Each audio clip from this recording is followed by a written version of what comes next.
या बातमीपत्राचे प्रायोजक आहेत टायझर।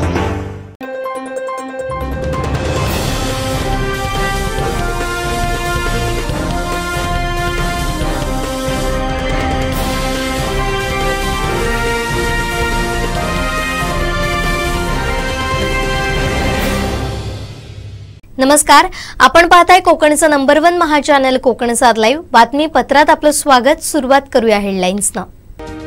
हेडलाईन्सचे प्रायोजक आहेत टायझर, गो रॉयल विथ ऑक्सफर्ड। कणकवलीत 5 व्हिडिओ गेम पार्लरवर पोलिसांची धडक कारवाई। उपरकर कार्यकारी अभियंता यांच्यात आरोप प्रत्यारोप। आणि सिंधुदुर्ग अपघात मुक्त करूया। हेडलाईन्सचे प्रायोजक होते टायझर, गो रॉयल विथ ऑक्सफर्ड। आता पाहूया सविस्तर बातम्या। Shri Tuljabhavani complex 1 BHK 2 BHK and shop project by Shri Tuljabhavani developers, Gavandiwada opposite Asha park near Bharadnaka, Malvan, Sindhudurg. आपल्या स्वप्नातील घर प्रत्यक्षात।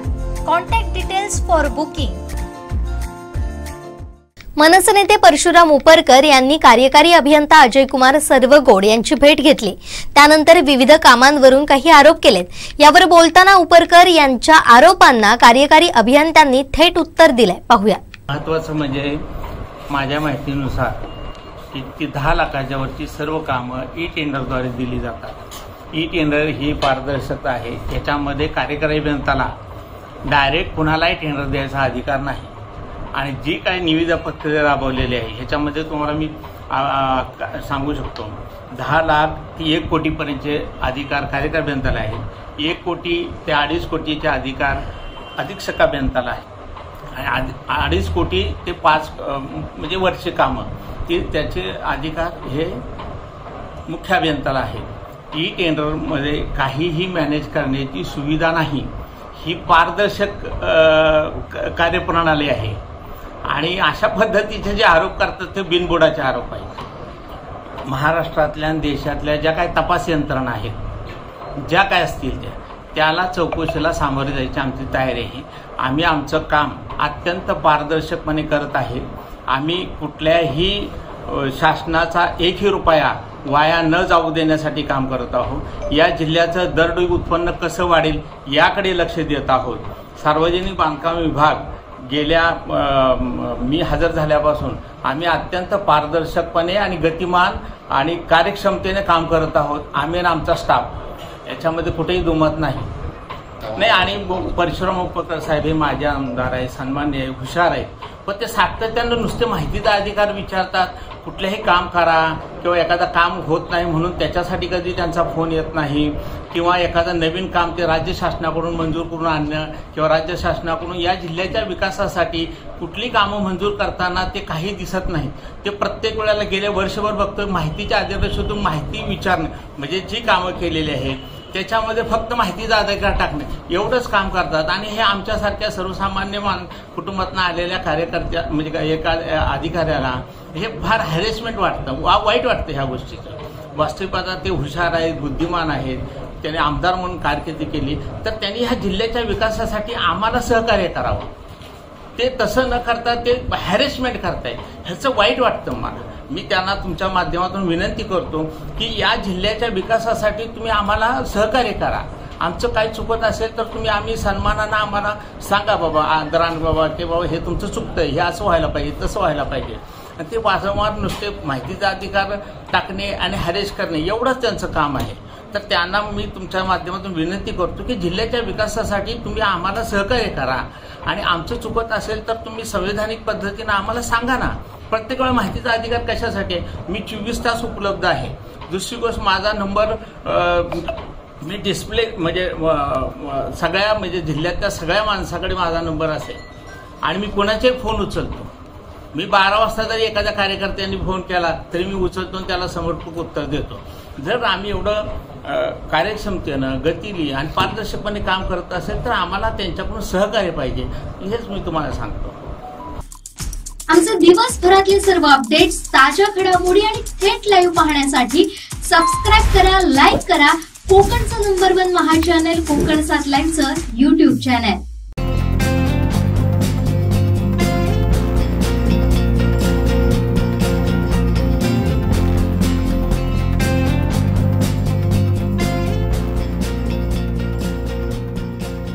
अनंत टिप्या रिफ्रेश व्हा.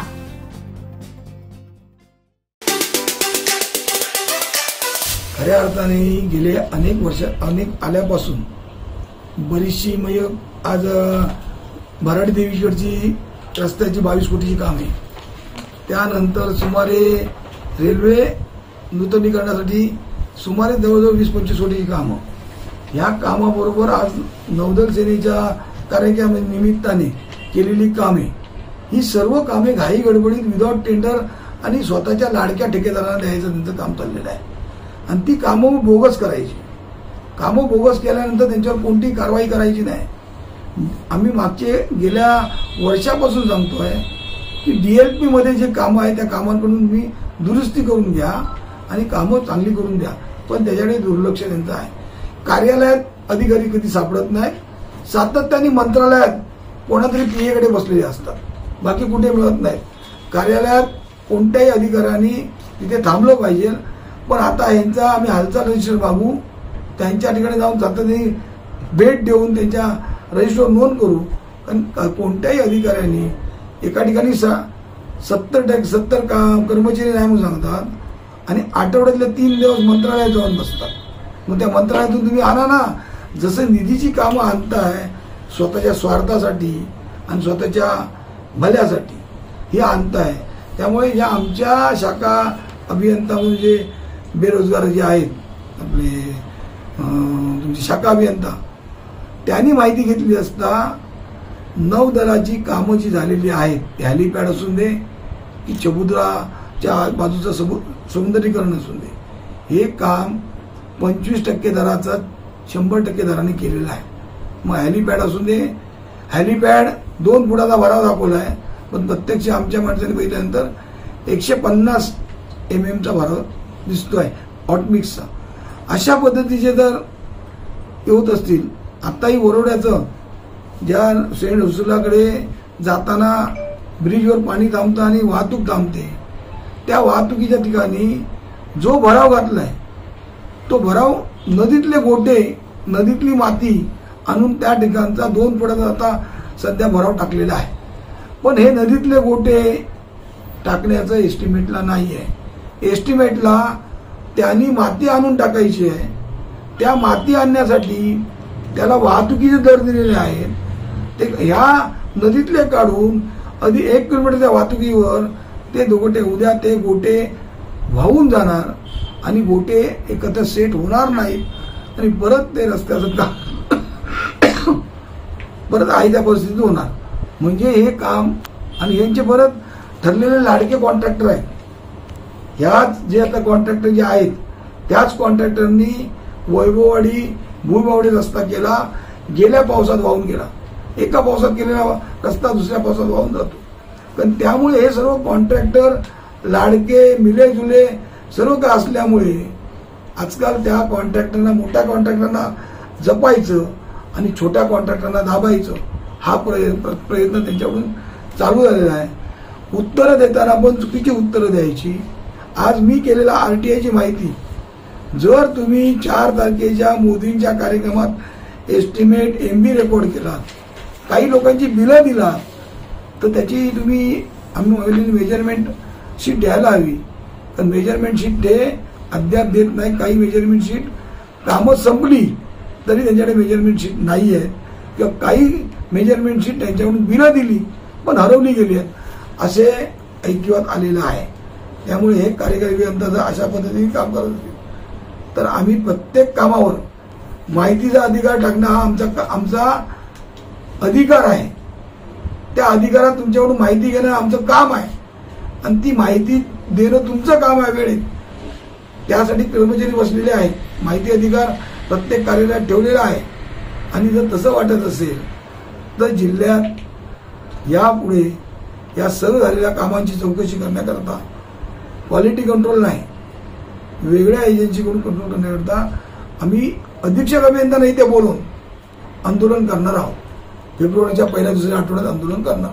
तपास यंत्रणा समोर जायला तयार आहे ना, तर आम्ही त्यांना तपास यंत्रणा काय असते आणि कशा पद्धतीने काम करायचं असतं ते आम्ही दाखवतो त्यांना. नाही कसं आहे, विकास काम करायला आम्ही सहकार्य आतापर्यंत काही लोकांना करत आलो, पण विकासाच्या नावावर कोणाचं तरी बल आणि कोणाचं तरी हे आहे. सरोवर साहेबांनी पण लक्षात ठेवावं, 2.5 वर्ष राहिलेली आहे. सिंधुदुर्ग जिल्हा हा मोठा चिकित्सकांचा लोकांचा आहे. एकदा पाठी लागली तर मग काय ते आम्ही दाखवतो. तुम्ही ज्या चौकशीला तयार झाल ना त्या चौकशीची आम्ही माहिती घेतो आणि तुम्हाला जे काय आहे ते प्रशासकीय बाब काय असतील दाखवतो.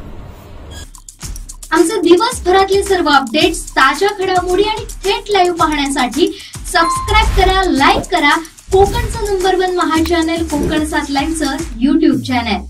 नमस्कार, मी अक्षय इंडीकर, त्रिज्या, उदाहरणार्थ नेमाळे, स्थलपुराण या चित्रपटांचा दिग्दर्शक. कशी असते फिल्म मेकिंगची प्रोसेस, त्याच्यामध्ये नेमकं एखाद्या माणसाला आयडिया सुचते, त्या आयडियापासून कुठल्या कुठल्या टप्प्यांपर्यंत त्याला जावं लागतं, त्याच्यातल्या अडचणी, त्याच्यातल्या प्रॅक्टिकल डिफिकल्टीज, या 4 फिल्म्स केल्यानंतर मी शेअर करायला खूप उत्सुक आहे. तुमच्यासारख्याच विचार करणारी, तुमच्यासारख्याच अडचणींमधून जाणारी अनेक माणसं, अनेक नवे फिल्म मेकर्स या लॅबच्या निमित्तानं तुम्हाला भेटतील. जगभरातले सिनेमाचे इतर प्रवाह, सिनेमाच्या इतिहासापासून ते आजपर्यंत फिल्म मेकिंग कशा पद्धतीनं बदलत आहे, आजच्या मॉडर्न एजमध्ये सिनेमा कुठल्या पद्धतीनं लोकांसमोर जातोय, हे सगळं जर तुम्हाला एक्सप्लोअर करायचं असेल तर फिल्म मेकिंगचं हे वर्कशॉप तुमच्यासाठी. कालच वैभववाडी नगर परिषद आणि रोटरी क्लब यांच्या वतीने वैभववाडी महोत्सव कार्यक्रम आयोजित केला होता. खरं तर रोटरी क्लब ही NGO आहे, नॉन पॉलिटिकल संस्था आहे. वैभववाडी चांगलं कार्य करते, कामं करते,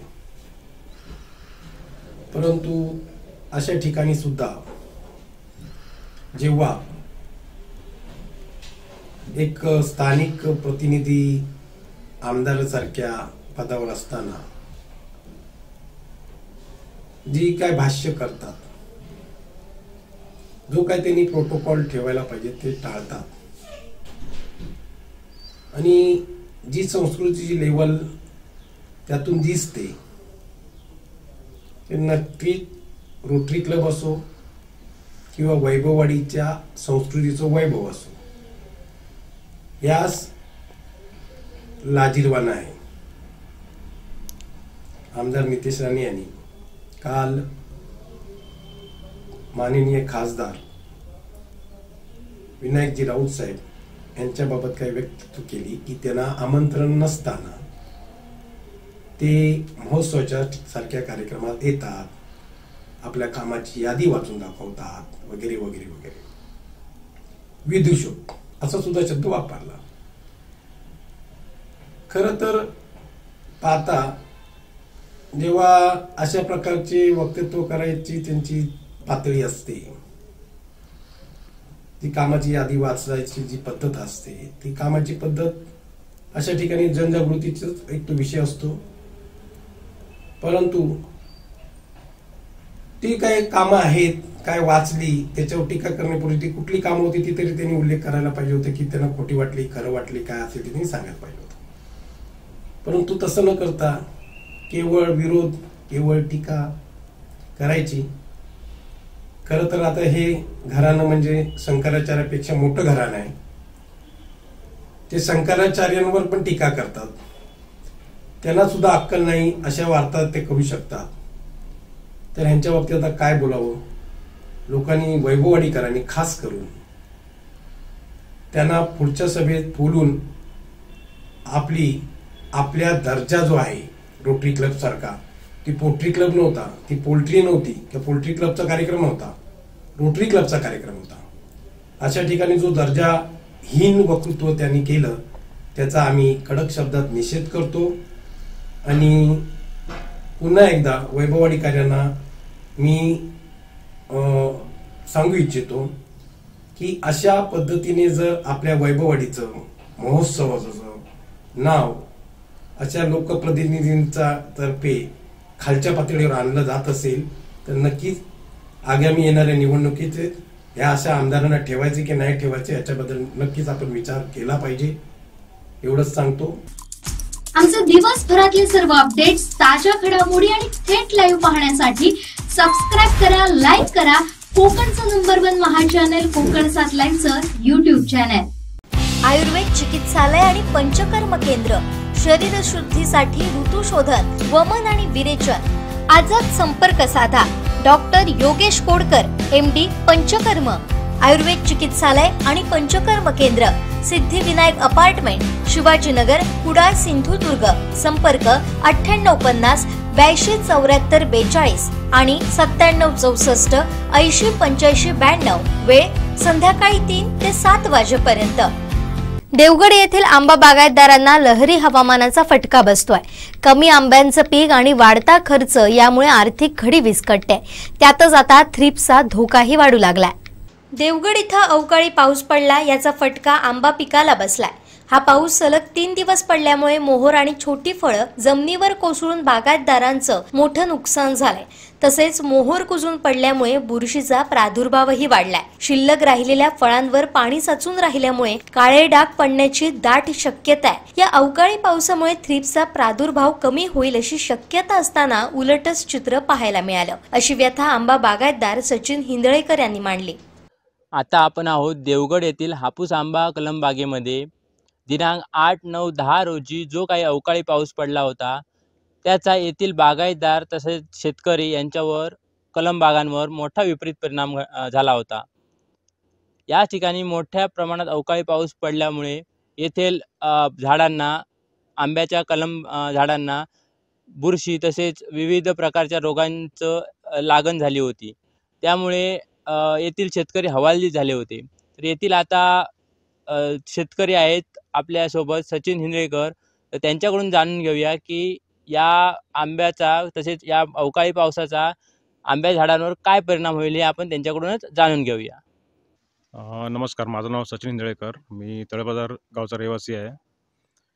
एकंदरीत ह्या वर्षी आंब्याचा सीझन सांगायचं म्हटलं तर पहिला बहर जो आला तो बऱ्यापैकी फुकटच गेला. त्यात सेटिंग अजिबात नव्हती. आम्ही याला पांढरा मोहर म्हणतो.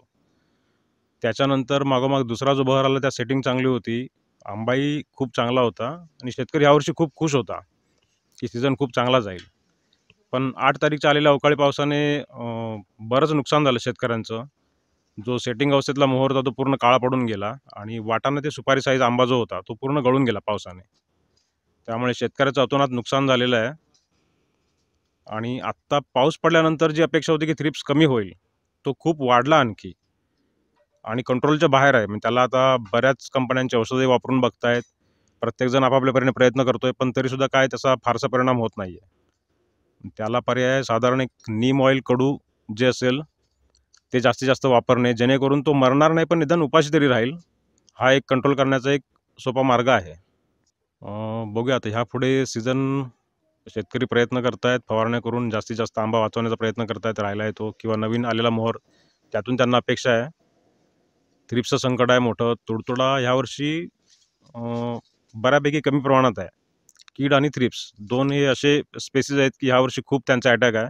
आता या सगळ्यातून सर्वाईव्ह करून बघूया आंबा सीझन कसा काय होतो. शेतकरी आपल्या दृष्टीने प्रयत्न करतोच आहे, पण आमची अशी अपेक्षा आहे की ह्या गोष्टीमध्ये वेंगुर्ला रिसर्च सेंटर की जे आपल्या भारतातल्या टॉप 10 रिसर्च सेंटरपैकी एक आहे, त्यांनी जास्तीत जास्त सायंटिस्ट लोकांनी लक्ष घालून थ्रिप्सवरती काहीतरी परमनंट उपाय केला पाहिजे.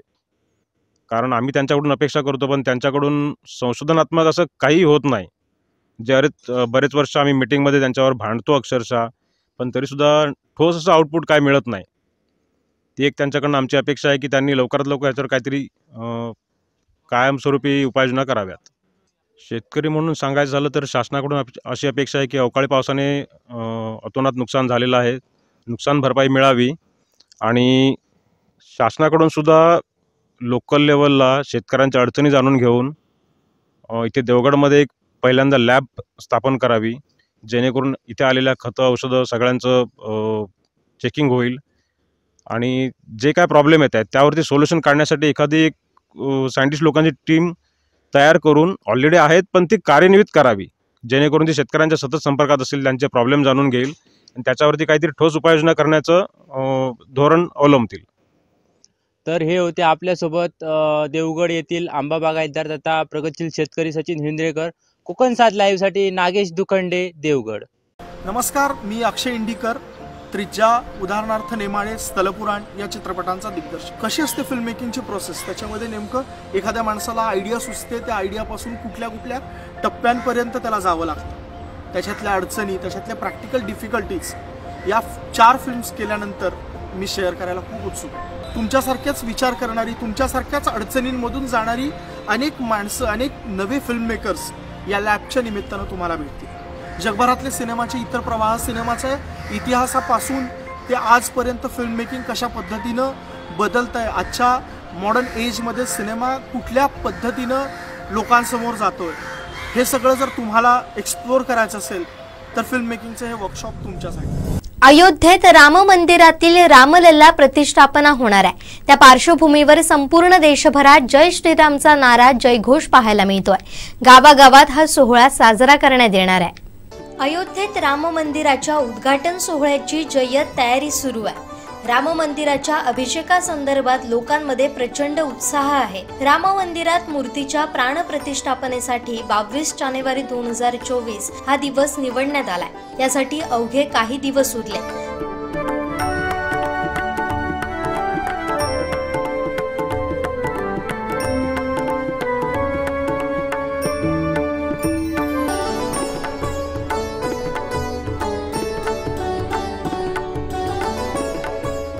संपूर्ण देशभरात गावागावात हा सोहळा तेथील मंदिरात साजरा करण्यात येतोय. त्यासाठी घरोघरी जाऊन निमंत्रण पत्रिका देण्यात येत आहे. वायरी येथील सुरेश मायनाग यांच्या घरी प्रभू श्रीरामाच्या मूर्तीचं पूजन करण्यात आलं. तर 22 जानेवारीला गावागावातील मंदिरात सोहळ्याचं आयोजन करण्यात आलंय. एक सामाजिक संघटन आहे. या संस्थेचे प्रमुख मार्गदर्शक सन्माननीय देवेंद्र फडणवीस साहेब आहेत. त्यांच्या मार्फत आपल्या मालवण कुडाळ मतदारसंघामध्ये आपण अनुलोम म्हणून काम करतो. त्याच्यासाठी वस्तीमित्र, स्थानमित्र अशी रचना करून आपण काम करत असतो. तर त्या कार्यक्रमाचा आता येत्या 22 जानेवारीला एक प्रभू रामचंद्रांचा प्राणप्रतिष्ठापना सोहळा होत आहे. त्या कार्यक्रमाचा एक भाग म्हणून आज आपले वस्तीमित्र सुरेश मायनाक यांना अयोध्येवरून सन्माननीय देवेंद्र फडणवीस साहेबांनी प्रभू रामचंद्रांची मूर्ती पाठवलेली आहे. तर त्या मूर्तीचा प्रदान सोहळा कार्यक्रम आज आपल्यासमोर संपन्न होत आहे. साधारण 120 ग्रॅम वजन आहे आणि कोदंडधारी अशी पूर्ण भरीव पितळेची अशी मूर्ती आहे. नमस्कार, माझं नाव बाजीराव शंकर काळे, अनुगामी लोकराज्य महाअभियान या संस्थेचा मी भागजनसेवक आहे. सन्माननीय आपले अतुल वजे यांनी सुरू केलेली ही संस्था, या संस्थेचे प्रमुख मार्गदर्शक सन्माननीय उपमुख्यमंत्री देवेंद्र फडणवीस साहेब आहेत. येत्या 22 जानेवारीला अयोध्येमध्ये प्रभू रामचंद्रांची प्राणप्रतिष्ठापना सोहळा होणार आहे. त्याच धर्तीवर आपल्या मालवण कुडाळ वस्तीमधील सुरेश मायनाक यांच्या घरी प्रभू रामचंद्र मूर्ती प्रदान सोहळा कार्यक्रम होत आहे. या कार्यक्रमासाठी सन्माननीय अशोक सावंत साहेब आणि सुरेश मायनाक यांचे वडील पांडुरंग मायनाक हे आहेत आणि समस्त ग्रामस्थ रामभक्त इथे उपस्थित आहेत. आज हा कार्यक्रम चांगल्या पद्धतीने इथे संपन्न होईल. या कार्यक्रमाला आपले सन्माननीय अशोक सावंत साहेबांनी हजेरी लावली आणि ग्रामस्थांनी हजेरी लावली, त्याबद्दल सर्वांचे आभार आणि धन्यवाद. 20 जानेवारीला अयोध्येमध्ये होणारा प्रभू रामचंद्रांचा प्राणप्रतिष्ठापन सोहळा आहे. त्या धर्तीवरती RSS, राष्ट्रीय स्वयंसेवक संघ, भाजप आणि इतर सगळ्या हिंदुत्ववादी संघटना मोठ्या प्रमाणामध्ये अक्षता वाटप, पत्रक वाटप आणि फोटो वाटप असा कार्यक्रम करत आहेत. याच धर्तीवर अनुलोम म्हणून आम्ही आमच्या वस्तीमित्रांना एक प्रभू रामचंद्रांची मूर्ती आणि एक आपले संस्थेचे प्रमुख मार्गदर्शक सन्माननीय देवेंद्र फडणवीस साहेब यांचे स्वाक्षर असलेले पत्रक वाटप असा कार्यक्रम करत आहोत. वाटप म्हणण्यापेक्षा तो एक श्रीराम मूर्ती प्रदान सोहळा असा कार्यक्रम आपण करत आहोत. बोलो सियावर रामचंद्र की जय, प्रभु रामचंद्र की जय, बोलो वैदिक हिंदू धर्म की जय. गर्व से कहो हम हिंदू है, गर्व से कहो हम हिंदू है. आमचे दिवसभरातले सर्व अपडेट्स, ताज्या घडामोडी आणि थेट लाईव्ह पाहण्यासाठी सबस्क्राईब करा, लाईक करा कोकणचं नंबर 1 महा चॅनल कोकण 7 लाईव्हचं YouTube channel. Shri Tuljabhavani complex 1 BHK 2 BHK and shop. Project by Shri Tuljabhavani developers. Gavandiwada opposite Asha park near Bharad Naka, Malvan, Sindhudurg. आपल्या स्वप्नातील घर प्रत्यक्षात. Contact details for booking.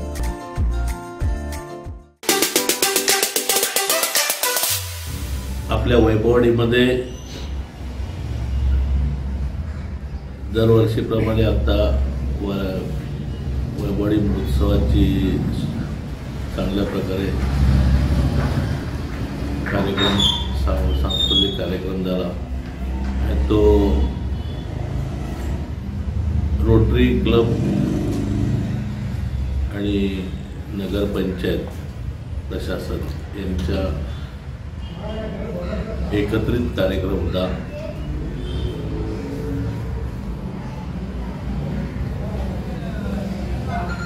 मी वैभवडीकरांचं सर्वांचंच मनापासून अभिनंदनही करतो आणि कौतुकही करतो की वैभवडीची जनता ही खरोखरच सुज्ञ आहे. कालही त्यांनी दाखवून दिलं महोत्सवामध्ये. खरं म्हणजे आपला जिल्हा हा अतिशय बुद्धिवंतांचा जिल्हा आहे, सुसंस्कृत आणि सुसंस्कृत जिल्हा आहे. राजकारण कुठे करायचं आणि समाजकारण आणि सामाजिक कार्य कुठे, सांस्कृतिक कार्यक्रमात कशा प्रकारे वागायचं याचा भाग हे आपल्या जिल्ह्यातील प्रत्येक राजकारणी प्रत्येकाने ठेवलेलं आहे. फक्त अपवाद कोण असेल तर तो राणे परिवार, ज्यांनी या जिल्ह्याची सांस्कृतिक म्हणून ओळख असलेली डागाळलेली आहे. स्वतःची अशी दहशतवादी ओळख या जिल्ह्यात तयार करून या जिल्ह्याला बदनाम केलेले आहे. आणि आता जो या जिल्ह्याचा सांस्कृतिक वारसा आहे, सामाजिक वारसा आहे, तोही यांना आता नकोसा झालेला आहे. मी कालच आपल्या पत्रकार बांधवांच्या, तुमच्या प्रेसच्या माध्यमातून, काही मीडियाच्या माध्यमातून पाहिलं की तो टिल्ले आमदार इथे आला होता आणि या महोत्सवाला त्याने आमच्या आदरणीय लोकप्रिय खासदार विनायकजी राऊत साहेब यांच्या वाढत्या लोकप्रियतेचा एवढा धसका घेतलेला आहे की जसं छत्रपती शिवाजी महाराजांच्या काळात मुघलांचे घोडे जेव्हा पाणी प्यायला जायचे तेव्हा त्यांना संताजी धनाजी दिसायचे, तसे या राणे परिवाराला जिथे जिथे विनायकराव दिसत आहेत. आणि त्यांच्या लोकप्रियतेमुळे यांनी एवढा धसका घेतलेला आहे की त्यांना भानच राहत नाही की आपण राजकीय कार्यक्रमात नाही आहोत, सामाजिक कार्यक्रमात आहोत, सांस्कृतिक कार्यक्रमात आहोत. हे आपल्या पक्षाचं स्टेज नाही. पण ती माझी वैभवडीची जनता ही अतिशय सुज्ञ आहे आणि मी नक्कीच त्यांचं कौतुक करतो की ज्या वेळेला हा टिल्ल्या बोलायला सुरुवात केली आणि ज्या त्याची राजकीय मुक्ताफळं उधळायला लागला त्यावेळेला वैभवडीच्या जनतेने, वैभवडीकरांनी तिथून काढता पाय घेतला आणि सर्वचे सर्व निघून जायला गेले. मला वाटतं आता तरी या राणे परिवार टिल्ल्याने धडा घेतला पाहिजे की आपण काय बोलतो आणि कोणाबद्दल बोलतो. खरं म्हणजे त्यांची दखल घेण्याची आवश्यकताच राहिलेली नाही. जे काय त्यांनी मुक्ताफळं उघडली तर त्यांना पहिले हे माहीत नाही की हा रोटरीच्या माध्यमातून कार्यक्रम आहे. रोटरी क्लब ही सामाजिक संस्था आहे, ही समाजकारण करणारी संस्था आहे. आणि त्यांनी या कार्यक्रमाला मला स्वतः आमंत्रण केलं होतं, खासदारांना आमंत्रण केलं होतं आणि सर्वांना आमंत्रण केलं होतं. पण हा टिल्ल्या मालक असल्यासारखा झालेला आहे. म्हणजे कुठलाही कार्यक्रम असो हा माझाच कार्यक्रम, नगरपंचायतीचा कार्यक्रम म्हणजे मीच मालक. हे त्यांनी पहिले लक्षात घेतलं पाहिजे की आपण सामाजिक कार्यक्रम, समाजाने तुम्हाला आमदार म्हणून निवडून दिलेलं आहे, ते समाजाची कामं करण्यासाठी निवडून दिले आहे, मालक म्हणून नाही. तर तुम्ही एक समाजाचे सेवक आहात, ही भावना पहिले लक्षात ठेवली पाहिजे. पण ही भावना राण्यांच्या आयुष्यात कधी त्यांच्या लक्षात आली नाही आणि ह्याच्या पुढे येणार नाही. दहशतवादावरती राजकारण करणारी ही मंडळी आहे. सुंब पूर्ण जळून गेलेला आहे, पण त्याचा पीळ काय अजून सुटत नाही. या पूर्णच्या पूर्ण 2 वेळा याच्या वडिलांना, एका सिंधुदुर्गात आमच्या लोकप्रिय आमदार वैभवजी नाईक साहेबांनी धूळ झारली, तर आमच्या शिवसेनेच्या एका महिला रणरागिणीने मुंबईच्या मैदानात सुद्धा एका महिला महिलेकडनं त्यांना पराभव स्वीकारावा लागलेला आहे. तरी पण मीच मोठा हे त्याच्या वडिलांकडून मिळालेलं बाळगं आहे. जसं मोठे राणे शंकराचार्यांवर बोलले की त्यांना काय कळतंय, म्हणजे सगळं जे काय समजतं ते यांनाच समजतं, बाकी कोणाला काही समजतच नाही. तर आपली पात्रता काय, आपण काय बोललं पाहिजे, ही आता यांना जनतेने दाखवून द्यायची वेळ आलेली आहे. आमचे दिवसभरातले सर्व अपडेट्स, ताज्या घडामोडी आणि थेट लाईव्ह पाहण्यासाठी सबस्क्राईब करा, लाईक करा कोकणचं नंबर 1 महा चॅनल कोकण 7 लाईनचं YouTube चॅनल. आ आ आई येस ब ब बदक क क कणीदार ख ख खमंग ग ग गोकुळ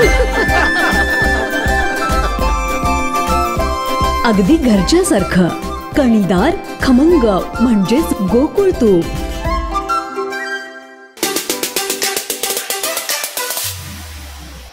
यंदाचा 36वा व्यापारी एकता मेळावा येत्या 31 जानेवारीला सुवर्ण महोत्सवी मालवण व्यापारी संघाच्या आयोजकत्वाखाली बोर्डिंग ग्राउंड येथे संपन्न होणार आहे. आज 2 महत्त्वाच्या घोषणा आपल्या माध्यमातून सर्व व्यापारी बांधवांच्या समोर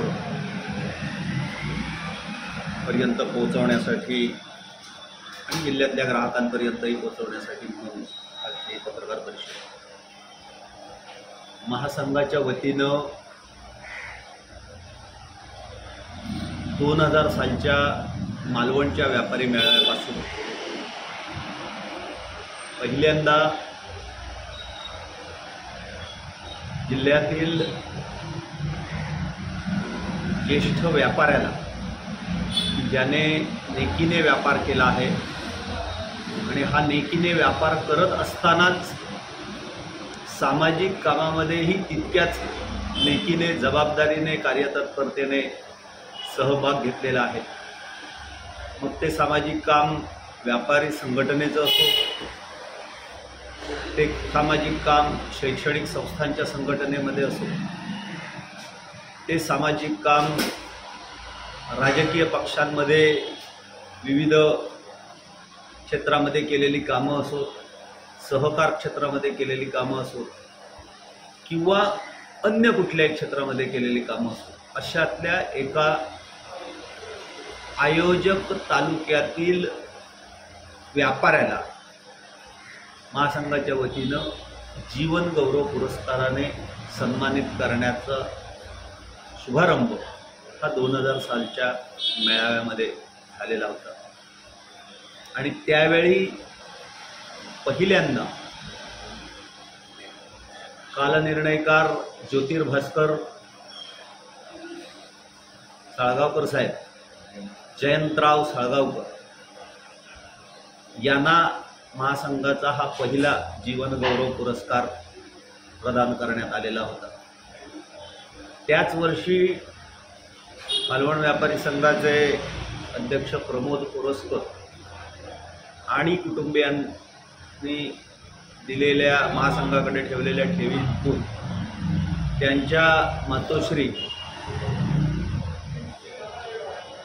माई ओरसकर यांच्या स्मरणार्थ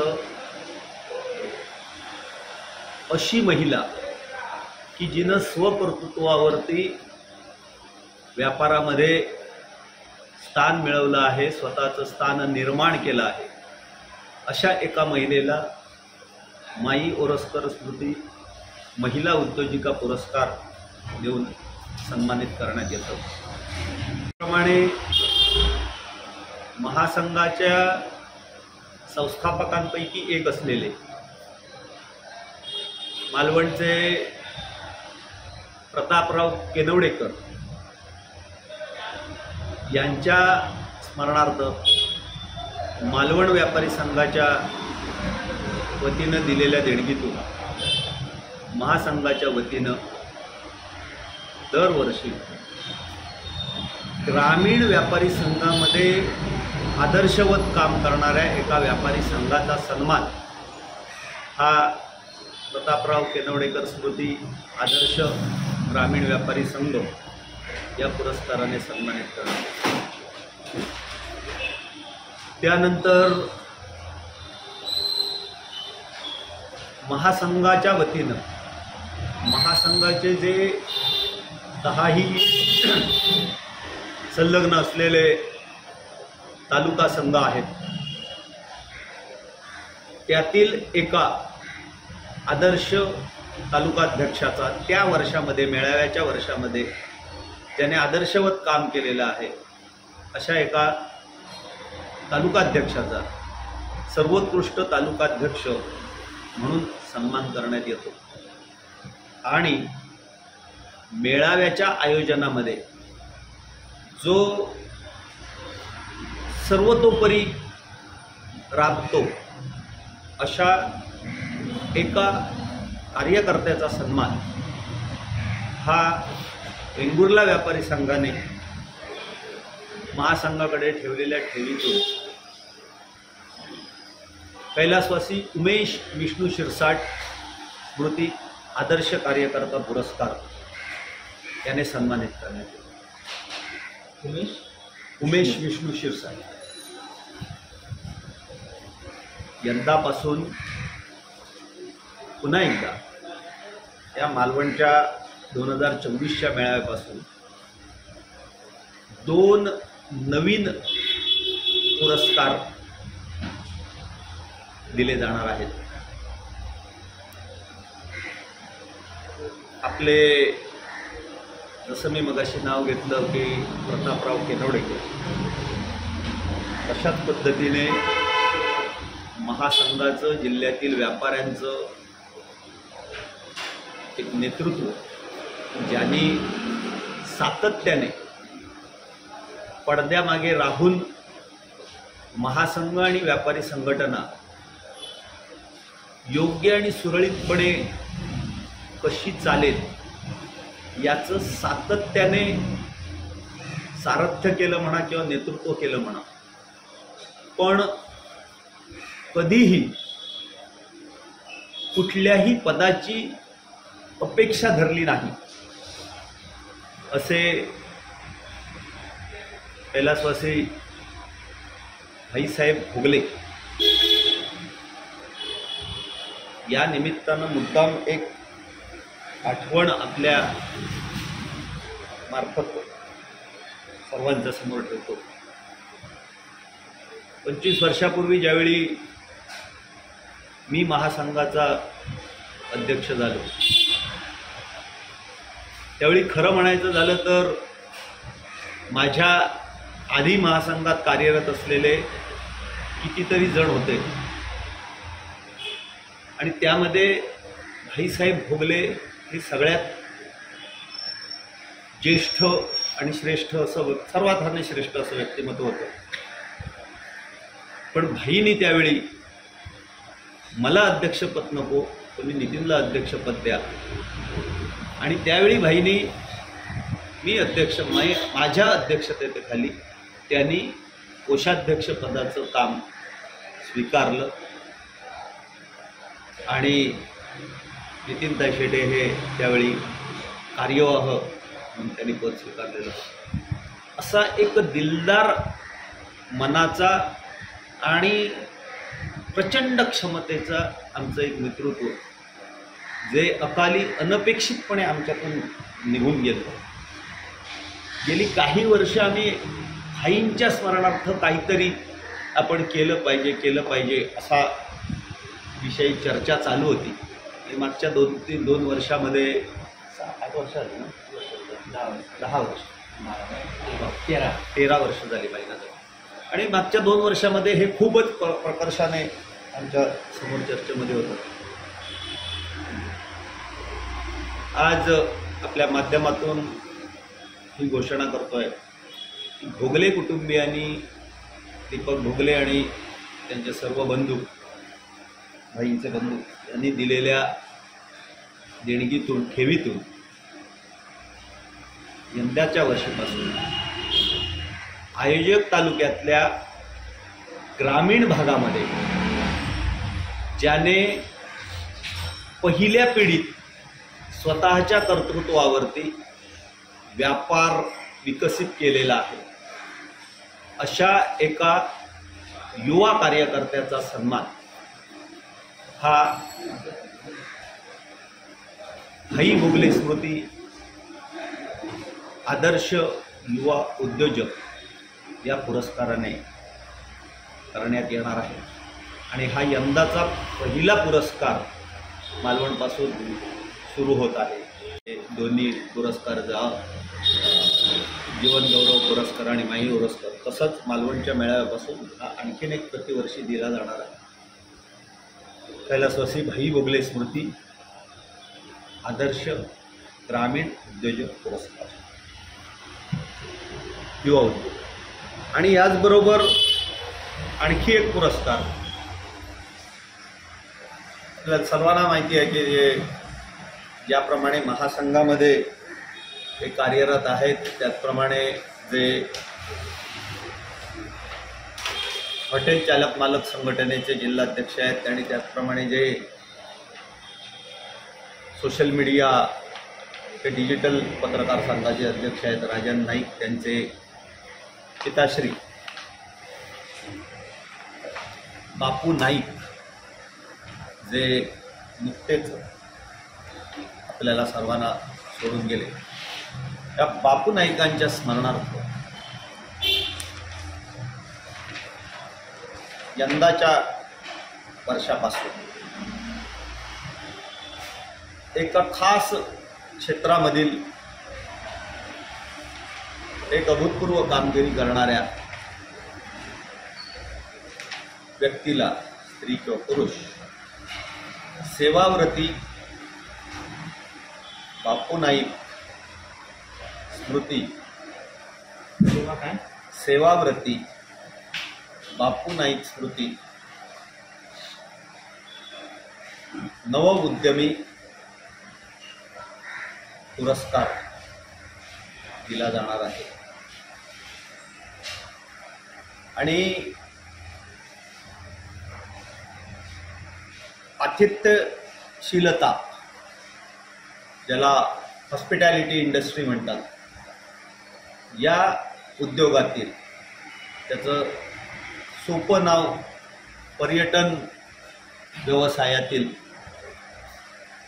एका उद्योजकाचा, नव उद्योजकाचा सन्मान या पुरस्काराने, सेवा उद्योगातील व्यक्तीचा सन्मान या पुरस्काराने करण्यात येणार आहे.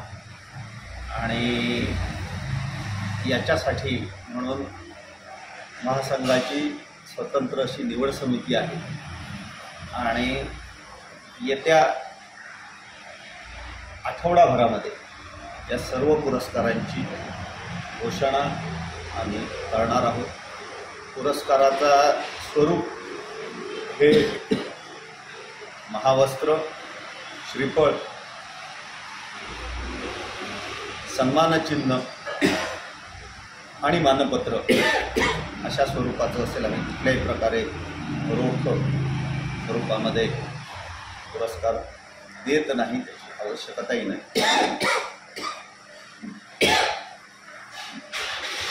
आणि यावर्षीपासून घोषित करताना मला महासंघाचा कार्य म्हणून आनंदही होत आहे आणि यातून कुठंतरी केलेल्या कार्याची दखल ही महासंघाच्या वतीनं त्या व्यासपीठावरनं घेतली जाणार आहे. यातून एक निराळा संदेश, निराळा हुरूप व्यापार क्षेत्रात काम करणाऱ्या सर्वांपर्यंत पोचेल अशी इच्छा आणि अपेक्षा आहे. ही दीपक भोगले आणि कुटुंबीय आणि राजन नाईक आणि कुटुंबीय यांचे महासंघाच्या वतीनं स्वतः ऋणी. आमचे दिवसभरातले सर्व अपडेट्स, ताज्या घडामोडी आणि थेट लाईव्ह पाहण्यासाठी सबस्क्राईब करा, लाईक करा कोकणचं नंबर 1 महा चॅनल कोकण 7 लाईनचं YouTube चॅनल.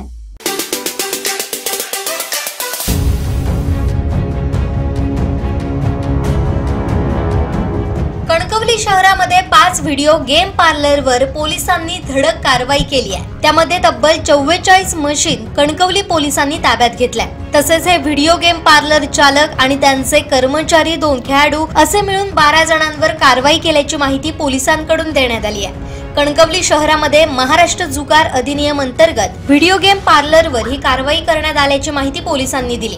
कणकवली तालुक्यातील ही मोठी कारवाई मानली जाते. रोख रक्कम 40,000 यांसह लाखोंचा मुद्देमाल जप्त करण्यात आलाय. पोलीस निरीक्षक अमित यादव यांच्या मार्गदर्शनाखाली पोलीस उपनिरीक्षक राजकुमार मुंढे, पोलीस उपनिरीक्षक Shekade, police naik Rupesh Gurav, police constable Kiran Methe, Sushant Kolte, Sagar Jadhav, Ranjit Dabade, राज आगाव, रघुनाथ जांभळे, विनोद चव्हाण आदींच्या पथकानं ही कारवाई केली आहे. आमचे दिवसभरातले सर्व अपडेट्स, ताज्या घडामोडी आणि थेट लाईव्ह पाहण्यासाठी सबस्क्राईब करा, लाईक करा कोकणचं नंबर 1 महा चॅनल कोकण 7 लाईव्हचं YouTube channel. Shri Tuljabhavani complex 1 BHK 2 BHK and shop. Project by Shri Tuljabhavani developers. Gavandiwada opposite Asha park near Bharad Naka, Malvan, Sindhudurg. आपल्या स्वप्नातील घर प्रत्यक्षात. Contact details for booking.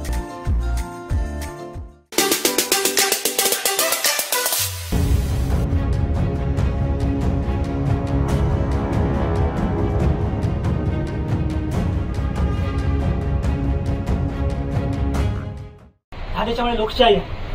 आणि जर राजकीय पक्ष किंवा इतर सामाजिक संस्था जर सार्वजनिक ठिकाणी समजा काही सभा घेऊ शकत असतील तर आम्ही लोकशाही वाचवण्यासाठी जी पुढे येणारी जी माणसं आहोत ती लोक आम्ही का अशा ठिकाणी सार्वजनिक ठिकाणी सभा घेऊ शकत नाही.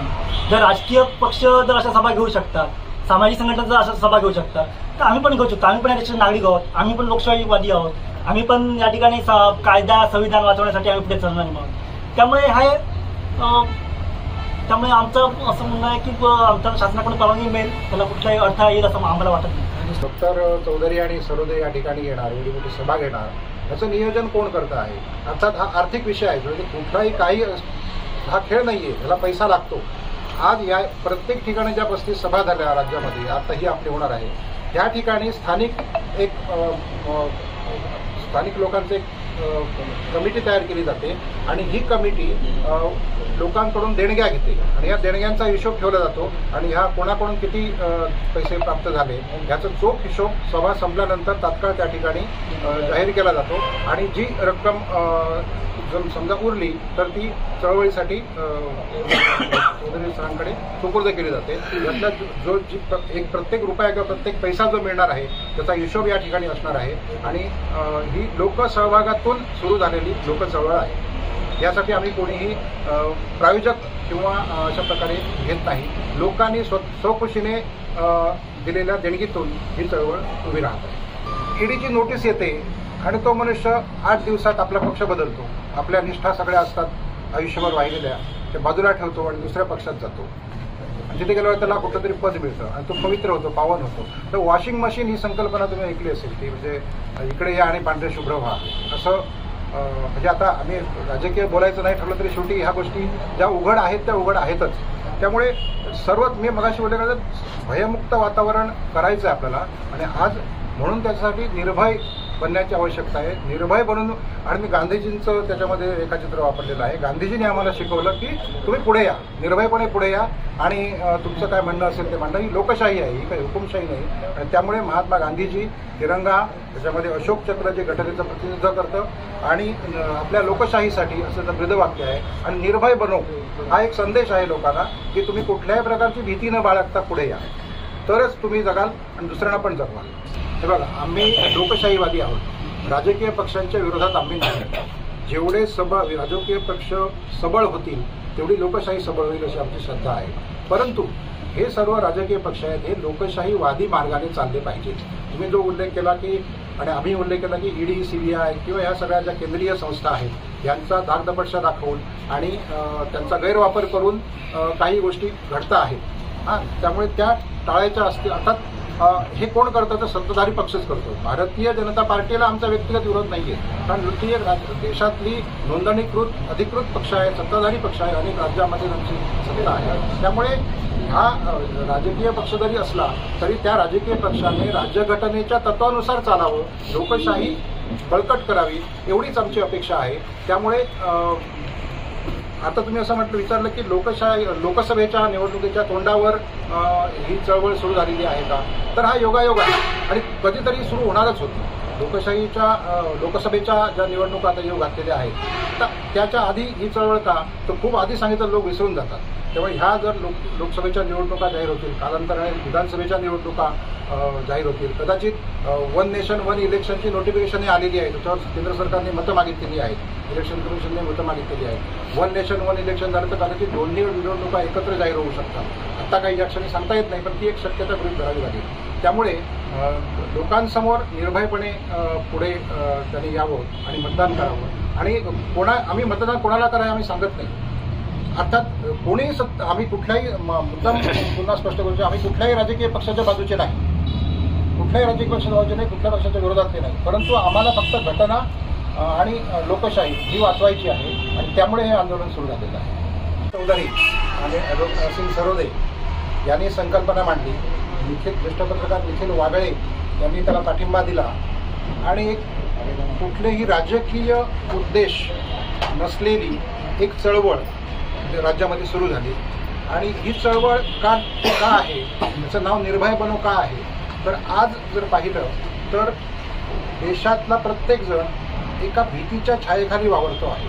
आणि या भीतीच्या छायेखालून म्हणजे छोटा असो मोठा असो, की तुम्ही आता बघत असाल की आता वरद साहेबांनी जो उल्लेख केला, ईडी सीबीआयचा धाक दाखवून काय केलं जातं हे आपल्या सर्वांना माहिती आहे. आणि सर्वसामान्य माणसासमोर अनेक प्रश्न आहेत, जसे बेरोजगारीचे प्रश्न असतील, अनेक प्रश्न आहेत. तर प्रत्येकजण वेगळ्या वेगळ्या भीतीच्या छायेखाली वावरत आहे. ह्या सर्वांना आपल्याला निर्भय बनवायचं आहे, म्हणून या चळवळीचं नाव निर्भय बनो असं ठेवलेलं आहे. आणि ही चळवळ आपल्या लोकशाहीसाठी असल्यामुळे त्याचा लोगो जो आहे तो त्याच्यामध्ये आपल्या लोकशाहीसाठी असं आपण म्हटलेलं आहे. आमचं सर्वोच्च प्राधान्य आहे ते भारताची राज्यघटना आणि लोकशाही हे दोन सर्वोच्च विषय आमच्या समोरचे आहेत. आणि जे लोक विचार करतात त्या विचार करू शकणाऱ्या विचार करणाऱ्या सर्वांचं मत असं आहे की भारताची राज्यघटना आणि लोकशाही ही धोक्यात आलेली आहे. ही एकाधिकारशाहीकडे आपली वाटचाल सुरू आहे आणि घटनेची पायमल्ली होताना आपण सर्वत्र पाहतो. डॉक्टर बाबासाहेबांनी सांगितलं होतं की ही जी घटना देशाला देऊन दिलेली आहे त्या घटनेची अंमलबजावणी ही लेटर अँड स्पिरिटमध्ये व्हावी. लेटर अँड स्पिरिट याचा अर्थ असा की लेटर म्हणजे कागदोपत्री घटनेत जे लिहिलेलं आहे ते शब्दशः त्याची अंमलबजावणी व्हावी. पण केवळ कागदोपत्री अंमलबजावणी होईल, ते लेटर अँड स्पिरिट म्हणजे त्या राज्यघटनेच्या मागे जे ध्येय आहे, जी दृष्टी आहे, ती दृष्टी आणि ध्येय जे आहे ते सुद्धा ती घटना राबवताना राबवणाऱ्या लोकांनी लक्षात घेतलं पाहिजे. आणि त्यामुळे लेटर अँड स्पिरिटमध्ये ही राज्यघटनेची अंमलबजावणी होणं जे आम्हाला अपेक्षित होतं ते कुठेतरी गेल्या काही वर्षामध्ये त्यामध्ये खंड पडलेला आहे. आणि राज्यघटना आणि लोकशाही या दोन्ही गोष्टी धोक्यात आलेल्या आहेत. आणि यासाठी सर्वसामान्य माणूसच योगदान देऊ शकतो. आज भारताचा इतिहास बघितला तर भारताचाच नव्हे तर जगाचा इतिहास बघितला तर क्रांती ही सर्वसामान्य माणसाने केलेली आहे. रस्त्यावरचा जो माणूस आहे तोच याच्या पेटून घेऊ शकतो आणि तोच बदल घडवू शकतो. त्यामुळे निर्भय बनो चळवळ ही राज्यामध्ये वेगवेगळ्या ठिकाणी अशा प्रकारे जागृतीचं काम करत आहे. त्यासाठीच कोकणातील पहिली सभा ही आपल्याकडे इथे होते आहे सिंधुदुर्ग जिल्ह्यामध्ये 28 तारखेला संध्याकाळी 5 वाजता कणकवलीला ही सभा होणार आहे. एक मुद्दाम सांगू इच्छितो की ही जी चळवळ आहे याला कोणतंही राजकीय ध्येय नाही. आम्हाला सर्वांना आमच्या राजकीय भूमिका राजकीय मतं जरूर आहेत. वेगवेगळ्या प्रत्येकाला भारताचा नागरिक म्हणून ती असलीही पाहिजे. असा राजकारण दृष्टी नसलेला मनुष्य असता कामा नये. त्याला प्रत्येकाला राजकीय दृष्टी असली पाहिजे. परंतु ह्या चळवळीला कोणताही राजकीय अजेंडा नाही. आम्ही कोणत्याही पक्षाचे नाही, आम्ही कोणत्याही पक्षाच्या विरोधात नाही. परंतु लोकशाही आणि राज्यघटना टिकली पाहिजे, तिचं संरक्षण झालं पाहिजे. आणि आपला भारत जो आहे भारत हा देशामध्ये महासत्ता बनला पाहिजे. आपल्याला इथलं सौहार्द टिकवायचं आहे, इथली शांतता टिकवायची आहे, प्रगती देशाची करायची आहे. आणि त्यामुळे हे सगळं लोकशाही मार्गानेच शक्य आहे. आपण अनेक देशांची काय अवस्था झालेली आहे ते आपण पाहतो. लोकशाही तिथे नीट न चालल्यामुळे त्या देशाची फार वाईट अवस्था झालेली आहे. आपल्या शेजारी पाकिस्तानचं उदाहरण आपण घेऊ शकतो. आपल्याबरोबरच जन्म झालेला हा देश आज फार रसातळाला गेलेला आहे. अनेक देशांची अशी अवस्था आहे. आपण आज 75 वर्ष आपण साजरी केली, अमृत महोत्सव साजरा केला स्वातंत्र्याचा. हा जी आपली राज्यघटना आणि लोकशाही या जोरावरच केलेला आहे आणि भविष्यात सुद्धा आपण या मार्गानेच पुढे जायचं असल्यामुळे हा संदेश सर्वसामान्य मतदारापर्यंत नागरिकापर्यंत जावा आणि त्याने विचार करून आपलं मत द्यावं. आम्ही असं कोणालाही सांगणार नाही की अमुक एका व्यक्तीला मत दे, अमुक एका पक्षाला मत दे. ही वस्तुस्थिती आहे. तू विचार कर आणि तू योग्य असेल तो निर्णय घे, हे सांगण्यासाठी ही सभा आहे. आणि निर्भय बनो चळवळीला संपूर्ण राज्यामध्ये अतिशय उत्स्फूर्त प्रतिसाद मिळतो आहे. म्हणजे 8-8, 10-10 हजारच्या सभा सुद्धा छोट्या छोट्या शहरामध्ये या ठिकाणी झालेल्या आहेत आणि लोक खूप उत्सुकतेने या सभांना येतात, चांगला प्रतिसाद देतात आणि ह्या निर्भय बनोची चळवळ जी आहे ही चळवळ हळूहळू अशा प्रकारे पुढे चाललेली आहे. मला वाटतं की सिंधुदुर्गातली जनता सुद्धा खूप शून्य जनता आहे, पण कोकणातले लोक सर्व चिकित्सक आहोत, बुद्धिमान आहोत आणि आपल्याला बरं वाईट काय ते कळतं आणि त्यामुळे ही सभा सुद्धा मोठ्या प्रमाणात यशस्वी होईल आणि सर्व समाजाच्या सर्व घटकातले लोक या सभेला उपस्थित राहतील असा आमचा विश्वास आहे. आणि आम्ही सर्व नागरिकांना विनंती करतो, सर्व राजकीय पक्षांच्या नेत्यांना विनंती करतो, सर्व सामाजिक संघटना असतील, व्यापारी संघटना असतील, स्वयंसेवी संस्था असतील, सर्वांनी या सभेला यावं आणि ॲडव्होकेट सरोदे आणि विशंबर चौधरी जे काही आपल्याला सांगतील ते आपण त्याचं ऐकावं आणि योग्य तो आपल्याला योग्य वाटेल तो निर्णय घ्यावा असं आवाहन आम्ही सर्वांना आजच्या निमित्ताने करतो. आमचे दिवसभरातले सर्व अपडेट्स, ताज्या घडामोडी आणि थेट लाईव्ह पाहण्यासाठी सबस्क्राईब करा, लाईक करा कोकणचं नंबर 1 महा चॅनल कोकण 7 लाईनचं YouTube channel. Shri Tuljabhavani complex 1 BHK 2 BHK and shop. Project by Shri Tuljabhavani developers. Gavandiwada opposite Asha park, near Bharad Naka, Malvan, Sindhudurg. आपल्या स्वप्नातील घर प्रत्यक्षात. Contact details for booking.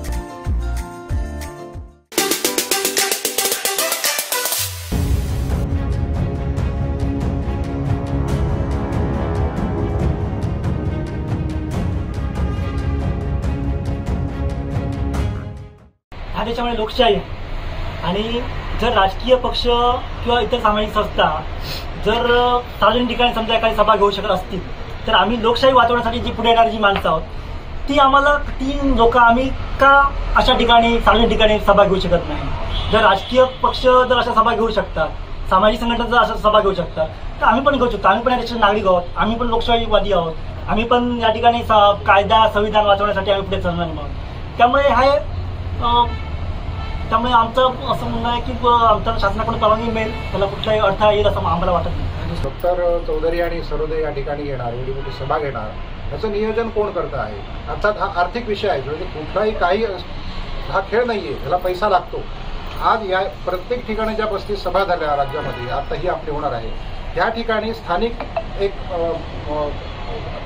लोकांचे कमिटी तयार केली जाते आणि ही कमिटी लोकांकडून देणग्या घेते आणि या देणग्यांचा हिशोब ठेवला जातो आणि ह्या कोणाकडून किती पैसे प्राप्त झाले याचा चोख हिशोब सभा संपल्यानंतर तात्काळ त्या ठिकाणी जाहीर केला जातो आणि जी रक्कम समजा उरली तर ती चळवळीसाठी चौधरी सरांकडे सुपूर्द केली जाते. यातला प्रत्येक रुपया किंवा प्रत्येक पैसा जो मिळणार आहे त्याचा हिशोब या ठिकाणी असणार आहे आणि ही लोकसहभागातून सुरू झालेली लोकचळवळ आहे. यासाठी आम्ही कोणीही प्रायोजक किंवा अशा प्रकारे घेत नाही. लोकांनी स्वखुशीने दिलेल्या देणगीतून ही चळवळ उभी राहत आहे. ईडीची नोटीस येते आणि तो मनुष्य 8 दिवसात आपला पक्ष बदलतो. आपल्या निष्ठा सगळ्या असतात आयुष्यभर वाहिलेल्या, ते बाजूला ठेवतो आणि दुसऱ्या पक्षात जातो. तिथे गेल्यावर त्याला कुठलं तरी पद मिळतं आणि तो पवित्र होतो, पावन होतो. तर वॉशिंग मशीन ही संकल्पना तुम्ही ऐकली असेल की म्हणजे इकडे या आणि पांढरे शुभ्र व्हा असं. म्हणजे आता आम्ही राजकीय बोलायचं नाही ठरलं तरी शेवटी ह्या गोष्टी ज्या उघड आहेत त्या उघड आहेतच. त्यामुळे सर्वात मी मगाशी बोलले भयमुक्त वातावरण करायचं आहे आपल्याला आणि आज म्हणून त्याच्यासाठी निर्भय बनण्याची आवश्यकता आहे, निर्भय बनून. आणि मी गांधीजींचं त्याच्यामध्ये रेखाचित्र वापरलेलं आहे. गांधीजींनी आम्हाला शिकवलं की तुम्ही पुढे या, निर्भयपणे पुढे या आणि तुमचं काय म्हणणं असेल ते म्हणणं. ही लोकशाही आहे, ही काही हुकुमशाही नाही. आणि त्यामुळे महात्मा गांधीजी तिरंगा, त्याच्यामध्ये अशोक चक्र जे घटनेचं प्रतिनिधित्व करतं आणि आपल्या लोकशाहीसाठी असं तर ब्रीदवाक्य आहे. आणि निर्भय बनो हा एक संदेश आहे लोकांना की तुम्ही कुठल्याही प्रकारची भीती न बाळगता पुढे या, तरच तुम्ही जगाल आणि दुसऱ्यांना पण जगवाल. हे बघा, आम्ही लोकशाहीवादी आहोत, राजकीय पक्षांच्या विरोधात आम्ही नाही. जेवढे राजकीय पक्ष सबळ होतील तेवढी लोकशाही सबळ होईल अशी आमची श्रद्धा आहे. परंतु हे सर्व राजकीय पक्ष आहेत हे लोकशाहीवादी मार्गाने चालले पाहिजे. तुम्ही जो उल्लेख केला की आणि आम्ही उल्लेख केला की ईडी, CBI किंवा या सगळ्या ज्या केंद्रीय संस्था आहेत यांचा धाकदपटशा दाखवून आणि त्यांचा गैरवापर करून काही गोष्टी घडता आहेत. त्यामुळे त्या टाळायच्या असतील. अर्थात हे कोण करतं तर सत्ताधारी पक्षच करतो. भारतीय जनता पार्टीला आमचा व्यक्तिगत विरोध नाही आहे, कारण द्वितीय देशातली नोंदणीकृत अधिकृत पक्ष आहे, सत्ताधारी पक्ष आहे, अनेक राज्यामध्ये त्यांची सत्ता आहे. त्यामुळे हा राजकीय पक्ष जरी असला तरी त्या राजकीय पक्षाने राज्यघटनेच्या तत्वानुसार चालावं, लोकशाही बळकट करावी एवढीच आमची अपेक्षा आहे. त्यामुळे आता तुम्ही असं विचारलं की लोकसभेच्या निवडणुकीच्या तोंडावर ही चळवळ सुरू झालेली आहे का, तर हा योगायोग आहे आणि कधीतरी सुरू होणारच होती. लोकसभेच्या ज्या निवडणुका आता योग घातलेल्या आहेत तर त्याच्या आधी ही चळवळ का, तर खूप आधी सांगितलं लोक विसरून जातात. त्यामुळे ह्या जर लोकसभेच्या निवडणुका जाहीर होतील, कालांतराने विधानसभेच्या निवडणुका जाहीर होतील, कदाचित वन नेशन वन इलेक्शनची नोटिफिकेशन आलेली आहे, त्याच्यावर केंद्र सरकारने मतं मागितलेली आहेत, इलेक्शन कमिशनने मतं मागितलेली आहेत. वन नेशन वन इलेक्शन झालं तर कदाचित दोन्ही निवडणुका एकत्र जाहीर होऊ शकतात. आत्ता काही या क्षणी सांगता येत नाही, पण ती एक शक्यता गृहीत धरावी लागेल. त्यामुळे लोकांसमोर निर्भयपणे पुढे त्यांनी यावं आणि मतदान करावं. आणि आम्ही मतदान कोणाला करायला आम्ही सांगत नाही. अर्थात कोणी आम्ही कुठल्याही मुद्दाम पुन्हा स्पष्ट करू, आम्ही कुठल्याही राजकीय पक्षाच्या बाजूचे नाही, कुठल्याही राजकीय पक्षाच्या बाजूचे नाही, कुठल्या पक्षाच्या विरोधात ते नाही. परंतु आम्हाला फक्त घटना आणि लोकशाही ही वाचवायची आहे आणि त्यामुळे हे आंदोलन सुरू झालेलं आहे. चौधरी आणि ॲडव्होकेट सरोदे यांनी संकल्पना मांडली. ज्येष्ठ पत्रकार निखिल वागळे यांनी त्याला पाठिंबा दिला आणि कुठलेही राजकीय उद्देश नसलेली एक चळवळ राज्यामध्ये सुरू झाली. आणि ही चळवळ का आहे, त्याचं नाव निर्भय बनो का आहे, तर आज जर पाहिलं तर देशातला प्रत्येक जण एका भीतीच्या छायेखाली वावरतो आहे. आणि या भीतीच्या छायेखालून म्हणजे छोटा असो मोठा असो, की तुम्ही आता बघत असाल की आता वरद साहेबांनी जो उल्लेख केला, ईडी CBIचा धाक दाखवून काय केलं जातं हे आपल्या सर्वांना माहिती आहे. आणि सर्वसामान्य माणसासमोर अनेक प्रश्न आहेत, जसे बेरोजगारीचे प्रश्न असतील, अनेक प्रश्न आहेत. तर प्रत्येकजण वेगळ्या वेगळ्या भीतीच्या छायेखाली वावरत आहे. ह्या सर्वांना आपल्याला निर्भय बनवायचं आहे.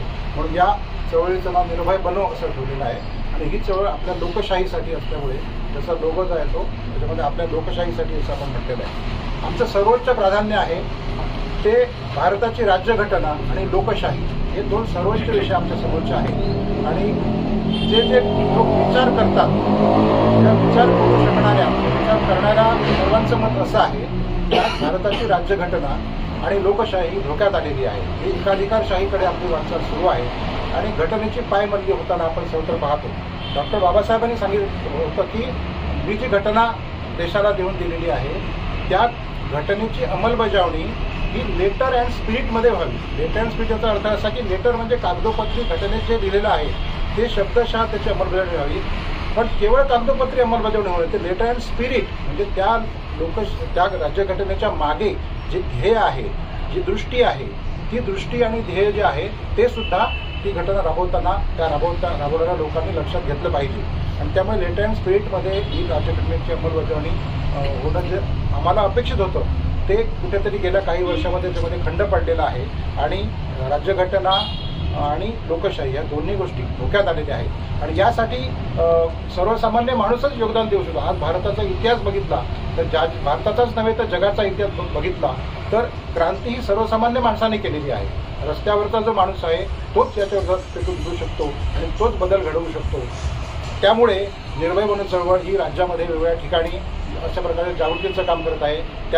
त्यासाठीच कोकणातील पहिली सभा ही आपल्याकडे इथे होते आहे सिंधुदुर्ग जिल्ह्यामध्ये 28 तारखेला संध्याकाळी 5 वाजता कणकवलीला ही सभा होणार आहे. एक मुद्दाम सांगू इच्छितो की ही जी चळवळ आहे याला कोणतंही राजकीय ध्येय नाही. आम्हाला सर्वांना आमच्या राजकीय भूमिका, राजकीय मतं जरूर आहेत. वेगवेगळ्या प्रत्येकाला भारताचा नागरिक म्हणून ती असलीही पाहिजे. असा राजकारण दृष्टी नसलेला मनुष्य असता कामा नये. त्याला प्रत्येकाला राजकीय दृष्टी असली पाहिजे. परंतु ह्या चळवळीला कोणताही राजकीय अजेंडा नाही. आम्ही कोणत्याही पक्षाचे नाही, आम्ही कोणत्याही पक्षाच्या विरोधात नाही. परंतु लोकशाही आणि राज्यघटना टिकली पाहिजे, तिचं संरक्षण झालं पाहिजे आणि आपला भारत जो आहे भारत हा देशामध्ये महासत्ता बनला पाहिजे. आपल्याला इथलं सौहार्द टिकवायचं आहे, इथली शांतता टिकवायची आहे, प्रगती देशाची करायची आहे आणि त्यामुळे आणि हे सगळं लोकशाही मार्गानेच शक्य आहे. आपण अनेक देशांची काय अवस्था झालेली आहे ते आपण पाहतो. लोकशाही तिथे नीट न चालल्यामुळे त्या देशाची फार वाईट अवस्था झालेली आहे. आपल्या शेजारी पाकिस्तानचं उदाहरण आपण घेऊ शकतो. आपल्याबरोबरच जन्म झालेला हा देश आज फार रसातळाला गेलेला आहे. अनेक देशांची अशी अवस्था आहे. आपण आज 75 वर्ष आपण साजरी केली, अमृत महोत्सव साजरा केला स्वातंत्र्याचा. हा जी आपली राज्यघटना आणि लोकशाही या जोरावरच केलेला आहे आणि भविष्यात सुद्धा आपण या मार्गानेच पुढे जायचं असल्यामुळे हा संदेश सर्वसामान्य मतदारापर्यंत, नागरिकापर्यंत जावा आणि त्याने विचार करून आपलं मत द्यावं. आम्ही असं कोणालाही सांगणार नाही की अमुक एका व्यक्तीला मत दे, अमुक एका पक्षाला मत दे. ही वस्तुस्थिती आहे. तू विचार कर आणि तू योग्य असेल तो निर्णय घे, हे सांगण्यासाठी ही सभा आहे. आणि निर्भय वन चळवळीला संपूर्ण राज्यामध्ये अतिशय उत्स्फूर्त प्रतिसाद मिळतो आहे. म्हणजे 8-8, 10-10 हजारच्या सभासुद्धा छोट्या छोट्या शहरामध्ये या ठिकाणी झालेल्या आहेत आणि लोक खूप उत्सुकतेने या सभांना येतात, चांगला प्रतिसाद देतात आणि ह्या निर्भय वनची चळवळ जी आहे ही चळवळ हळूहळू अशा प्रकारे पुढे चाललेली आहे. मला वाटतं की सिंधुदुर्गातली जनता सुद्धा खूप शून्य जनता आहे. आपण कोकणातले लोक सर्व चिकित्सक आहोत, बुद्धिमान आहोत आणि आपल्याला बरं वाईट काय ते कळतं आणि त्यामुळे ही सभासुद्धा मोठ्या प्रमाणात यशस्वी होईल आणि सर्व समाजाच्या सर्व घटकातले लोक या सभेला उपस्थित राहतील असा आमचा विश्वास आहे. आणि आम्ही सर्व नागरिकांना विनंती करतो, सर्व राजकीय पक्षांच्या नेत्यांना विनंती करतो, सर्व सामाजिक संघटना असतील, व्यापारी संघटना असतील, स्वयंसेवी संस्था असतील, सर्वांनी या सभेला यावं आणि ॲडव्होकेट सरोदे आणि विशंबर चौधरी जे काही आपल्याला सांगतील ते आपण त्याचं ते ऐकावं आणि योग्य तो आपल्याला योग्य वाटेल तो निर्णय घ्यावा असं आवाहन आम्ही सर्वांना आजच्या निमित्ताने करतो. आमचे दिवसभरातले सर्व अपडेट्स, ताज्या घडामोडी आणि थेट लाईव्ह पाहण्यासाठी सबस्क्राईब करा, लाईक करा कोकणचं नंबर 1 महा channel Konkan 7 लाईव्हचं YouTube channel.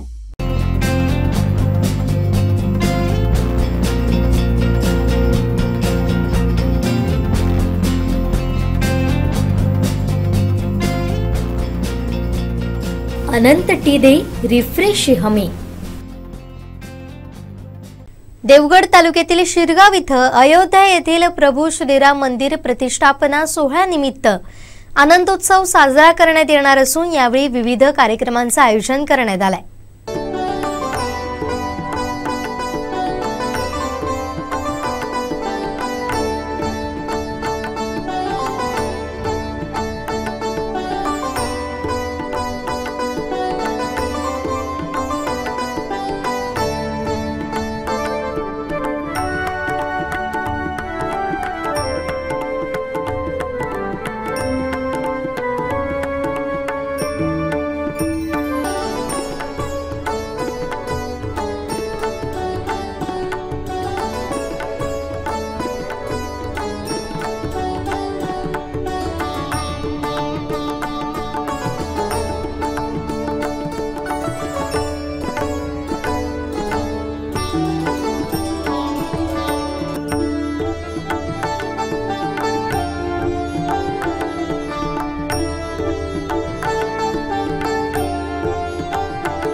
Ayodhya येथील श्री राम मंदिर प्रतिष्ठापन सोहळ्यानिमित्त देवगड येथील शिरगाव येथे मोठा भव्य दिव्य 22 तारखेला कार्यक्रम होणार आहे.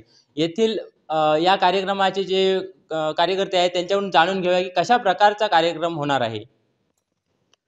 22 जानेवारीला राम मंदिर प्रतिष्ठापना अयोध्येमध्ये जी होणार आहे त्याची एक मनापासून असलेली भावना व्यक्त करण्यासाठी शिरगाव गाव एकत्र त्या ठिकाणी आलेलं आहे आणि असं ठरविण्यात आलेलं आहे की शिरगावमध्येही अशाच पद्धतीने जल्लोषमय वातावरणामध्ये जी प्राणप्रतिष्ठापना होणार आहे त्याचंच एक प्रतीक म्हणून किंवा एक आपली भावना त्या ठिकाणी समर्पित करण्यासाठी आम्ही ह्या ठिकाणी कार्यक्रमाचं आयोजन केलेलं आहे. सर्व गाव एकत्र आलेलं आहे आणि सकाळी 9 वाजता ग्रामपंचायतीच्या पासून ते रामनगरमध्ये मंदिरपर्यंत या ठिकाणी एक शोभायात्रा आयोजन करण्यात आलेलं आहे. त्या शोभायात्रेमध्ये रामचरित्रावरती आधारित प्रसंग जे आहेत त्याचे त्या ठिकाणी चलचित्र त्या ठिकाणी निर्माण करण्यात येणार आहेत. त्यासाठी केंद्र शाळा शिरगाव नंबर 1, आंबेगौड प्राथमिक शाळा, चौकेवाडी प्राथमिक शाळा, निमतवाडी प्राथमिक शाळा आणि राक्षसवाडी प्राथमिक शाळा अशा सर्व शाळा आपल्या मुलांना त्या ठिकाणी रामजीवनावरती आधारित देखावे निर्माण करणार आहेत. आणि हे देखावे आणि सर्व ग्रामस्थ एका विशिष्ट वेशभूषेमध्ये त्या ठिकाणी सहभागी होणार आहेत. त्यामध्ये आबालवृद्ध, महिला, पुरुष सगळे सहभागी होणार आहेत. आणि हा जल्लोषमय वातावरणामध्ये ढोल ताशांच्या तालावरती आणि शिरगाव हायस्कूलच्या देखणीय अशा लेझिम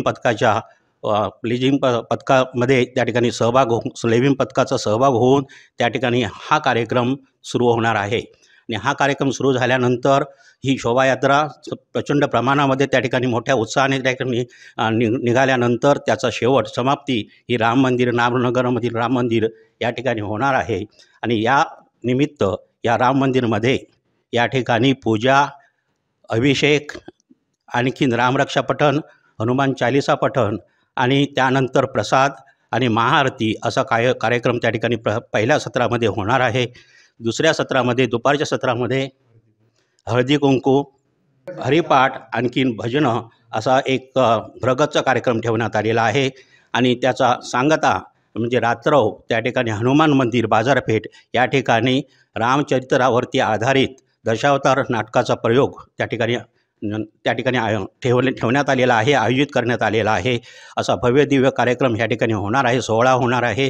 त्यासाठी संपूर्ण गाव त्या ठिकाणी श्रीराममय झालेला आहे आणि सर्वांनी त्या ठिकाणी सहभाग घेऊन हा कार्यक्रम मोठ्या प्रमाणामध्ये उत्साहाने, चांगल्या पद्धतीने आणि भक्तिमय वातावरणामध्ये साजरा करण्याचा ठरविण्यात आलेला आहे. आणि हा निश्चितच एक देखणा आणि प्रेक्षणीय असा समारंभ सोहळा ह्या ठिकाणी होणार आहे. शिरगाव रामनगर ढोलपथक आयोजित केलेलं आहे. तरी सर्व भाविकांना आमच्या रामनगर मंडळातर्फे पावणाई बांधेश्वर मंडळ शिरगाव रामनगर त्या आम्ही सर्व भाविकांना सहभागी व्हावे असे आम्ही सर्वांना विनंती करून आवाहन करतो. या कार्यक्रमाच्या निमित्ताने या स्थानिक स्तरावरती एक मोठं भव्य असं ढोलपथक या ठिकाणी परंपरागत या ठिकाणी आहे. त्याचा आम्हाला सार्थ अभिमान आहे. रामनगर या ठिकाणी तरुण मित्र एकत्र येऊन छानपैकी ढोलपथक त्यांनी तयार केलेला आहे आणि त्याचा वापर या शोभायात्रेमध्ये होऊन एक शोभायात्रा देखणीय, प्रेक्षणीय, आणखीन जल्लोषमध्ये वातावरणामध्ये निर्माण होण्यासाठी वातावरण निर्मिती हे संपूर्ण तरुण मंडळ करणार आहे.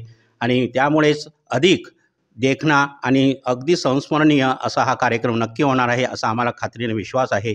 आणि यासाठी सर्व आमचे जे कार्यकर्ते आहेत, सर्व प्रकारचे कार्यकर्ते आहेत, ते कार्यकर्ते आजपासूनच त्या ठिकाणी कामाला लागलेले आहेत आणि हा कार्यक्रम अतिशय चांगल्या पद्धतीने होण्यासाठी प्रयत्नशील आहेत. अयोध्या येथील श्री राम मंदिर प्रतिष्ठापन सोहळ्यानिमित्त देवगड येथील विविध ठिकाणी राम मंदिरात मोठ्या प्रमाणात कार्यक्रम होणार आहेत. त्याचप्रमाणे शिरगाव येथील या मंडळाच्या वतीने देखील खूप मोठ्या प्रमाणात कार्यक्रम होणार आहे. त्यांनी या प्रकारे आपली रूपरेषा सांगितलेली आहे. कोकण 7 लाईव्हसाठी नागेश दुखंडे, देवगड. आमचे दिवसभरातले सर्व अपडेट्स, ताज्या घडामोडी आणि थेट लाईव्ह पाहण्यासाठी सबस्क्राईब करा, लाईक करा कोकणचं नंबर 1 महा चॅनल कोकण 7 लाईव्हचं YouTube चॅनल. शेवटी ठळक घडामोडी पुन्हा एकदा. हेडलाईन्सचे प्रायोजक आहेत टायझर, गो रॉयल विथ ऑक्सफर्ड. कणकवलीत 5 व्हिडिओ गेम पार्लरवर पोलिसांची धडक कारवाई. उबरकर कार्यकारी अभियंता यांच्यात आरोप प्रत्यारोप. आणि सिंधुदुर्ग अपघात मुक्त करूया. हेडलाईन्सचे प्रायोजक होते टायझर, गो रॉयल विथ ऑक्सफर्ड. बातमीपत्रात वेळ झाली इथेच थांबण्याची. पाहत रहा कोकणचं नंबर 1 महा चॅनल कोकण 7 लाईव्ह. धन्यवाद.